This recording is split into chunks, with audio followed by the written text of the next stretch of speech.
எபேசியர் 4ஆம் அதிகாரம் 1-10 வரை வசனங்கள்.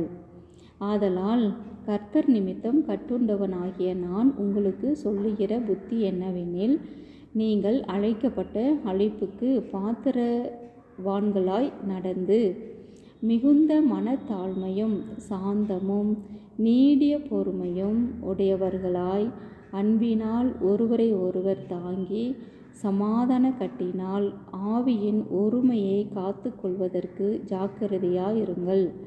உங்களுக்கு உண்டான அழைப்பினாலே நீங்கள் ஒரே நம்பிக்கைக்கு அழைக்கப்பட்டது போல ஒரே சரீரமும் ஒரே ஆவியும் உண்டு. ஒரே கர்த்தரும் ஒரே விசுவாசமும் ஒரே ஞானஸ்நானமும் எல்லாருக்கும் ஒரே தேவனும் பிதாவும் உண்டு.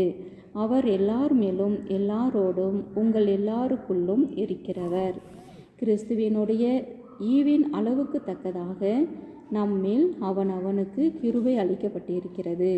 ஆதலால் அவர் உன்னதத்திற்கு ஏறி சிறைப்பட்டவர்களை சிறையாக்கி மனுஷர்களுக்கு வரங்களை அளித்தார் என்று சொல்லியிருக்கிறார். ஏறினார் என்பதினாலே அவர் அதற்கு முன்னே பூமியின் தாழ்விடங்களில் இறங்கினார் என்று விளங்குகிறதல்லவா.